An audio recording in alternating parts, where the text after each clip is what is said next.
Oh, hi again. This is Marriage123. In the first video, we talked about the origin of marriage and how the Catholic Church got involved in marriage and whatnot.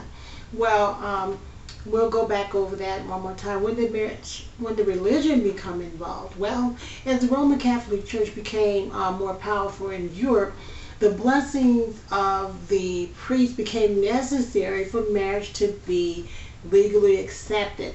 By the 8th century, marriage was widely accepted in the Catholic Church as a sacrament, as a ceremony to bestow God's grace. At the Council of the Trent in 1563, the sacramental nature of marriage was written into canon law.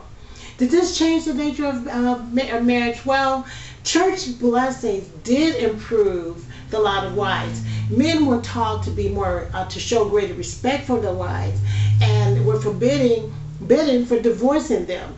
Christian doctrine declared that the twain shall be one flesh, giving the husband and wife exclusive rights to each other's body. And this put the pressure on men to remain sexually faithful, but the church still held men were the head of their families, with their wives deferring to their wishes. Now, when we go to the Bible talks about let every man have his own wife, and let every wife have her own husband, and defraud not one another, except for consent from one another for fasting and praying.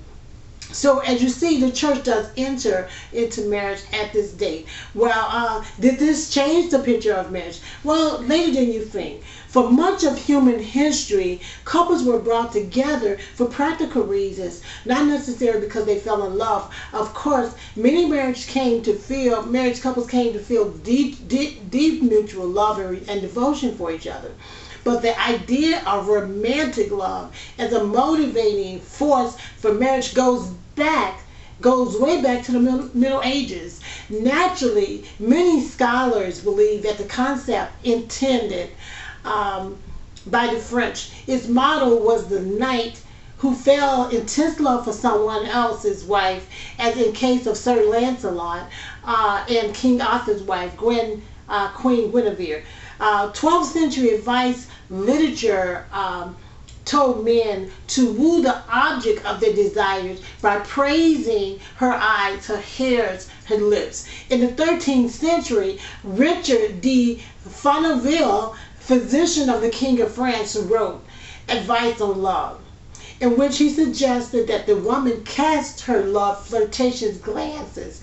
Anything but a frank, openly glance suggested that woman cast her flirtatious glance. Anything but a frank and openly entreated meant that the woman was quite a bad woman, not a good woman. Well, did love change marriage? Well, in my next video, we will talk about how love changed marriage. And again, this is Marriage123. Bye-bye.